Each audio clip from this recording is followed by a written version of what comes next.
want to quickly break down the movement of the straddle press to show you how it all coordinates together. I was kind of showing you in the drill. So what you need to do, like I said, you want to have a very, very deep forward fold. When I'm folding forward, my fold is deep enough that my tummy can touch my thighs.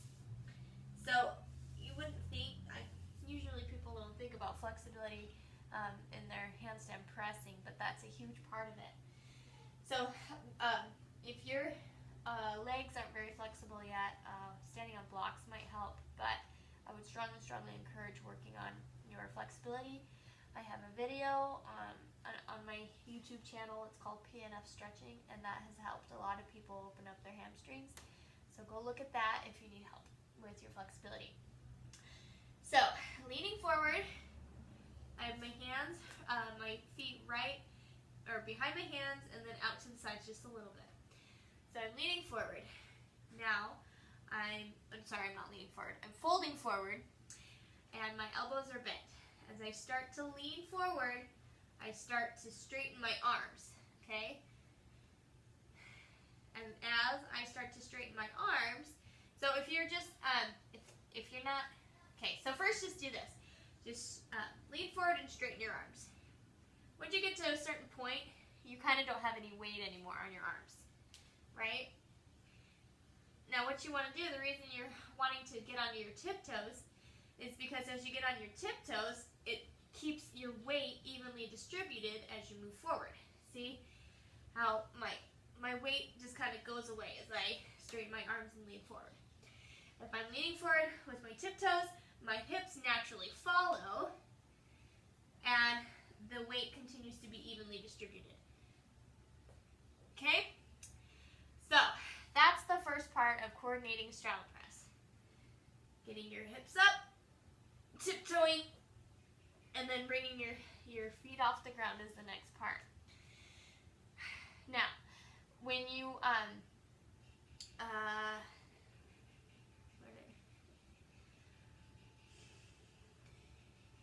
now when you start to actually do the press, you want to make sure to keep that lean as much as possible. Okay? Keep leaning forward. That's what's going to keep your hips stacked. Your legs are just going to want to come up. Pushing away from the ground. My shoulders are engaged. My hands are kind of gripping the mat. I guess I should talk about that real quick. What helps me is not having flat hands. I like to have a little bit of bend in my fingertips to almost give me a little bit of, I'm kind of gripping it. Not like full on like clawing the ground, but each of my fingertips is equally distributed onto the mat. So my fingertips are evenly distributed. There's an equal amount of pressure on each of the tips. So I'm straightening, leaning forward, tiptoes, my hips are up, stacked. So then you'll want to practice doing that motion. A quick comment. I notice when I straddle press that I sometimes, like right now for some reason, I'm really feeling the burn in the sides of my hips.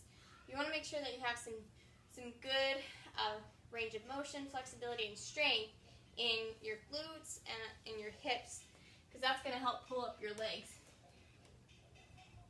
as well. Okay. Now, even before you start working on your actual pressing, you want to work on the negative. The negative is doing the opposite of going up, which is going down. So I'm going to show you at the wall what I mean. So here I'm at the wall. My hands are about 2.5 hand spans away from the wall. Okay. Now maybe I should be closer. So the negative is coming down opposite of going up. So get yourself over to a wall, get into your handstand. My hands are about 1.5 hand span away from from the wall. What you want to practice doing first is moving down onto the floor with your legs in that straddle position as slowly and controlled as possible. So you want to get yourself placed to the wall so that your back, your head and your back can touch the wall. Okay, so what you're going to be doing is practicing your negative, rolling down the wall as controlled as possible. I'm going to say something quickly about wrist flexibility. You want to make sure that your wrists are definitely warmed up. A few good stretches are to sit here, kind of warm them up, roll them. The more flexible your wrists are, the safer they will be, and the easier it'll be to press. If you have stiff wrists and there's not a lot of mobility in them, you need to work on that before you can press. That being said, moving the carpet over. That's hurting my wrist. So you get back up. Get back up onto the wall. Boom. So my head and my back are touching the wall. Oh, sorry, should be my straddle. So slowly, as controlled as possible, vertebra by vertebra. You want to slowly move down the wall. So make that a part of your regular pressing practice. Getting that negative will help with the muscle memory. It will help to engage your core. It'll help less invasively stretch out your wrists. And it'll kind of give you an idea of the feel for the press coming down. The next part then, naturally, is to go up. So my hands are about 1.5 handspans from the wall. My feet are separated just behind my hands and out a little bit. Now when I'm pressing from the wall, I've never really done this before, so bear with me. On my tiptoes, I'm going to lean forward until my back is to the wall.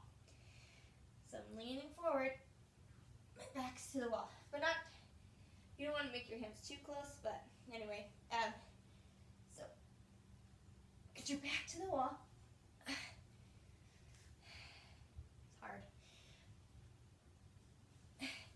And what you want to do, more than moving your legs like out away from your hand, try to bring them out to the sides as you're pressing. Okay?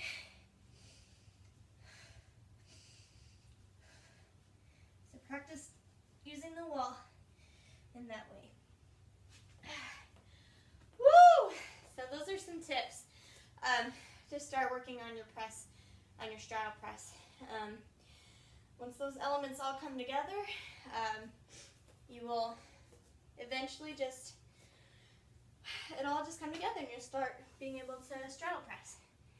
So remember to keep your legs behind your wrists and out to the sides a little bit. Lean forward, make sure that your palms are not flat. There's a little bit of a bend, just a slight bend in your fingertips. And as you straighten, going on your fingertips and bringing your legs out to the sides. Finding that form, that balance, engaging those bandhas, and then practicing coming back down, which I lost it at the end there. So I'll do it one more time so you guys can watch all the, everything coming together. Okay, my toes behind my wrists and out to the sides. Fingers are slightly bent, starting to bend forward as I straighten my arms on my tiptoes. Straightening, engaging bandhas, breathing, and slowly coming back down. So, there you go. Good luck. Sorry it was such a long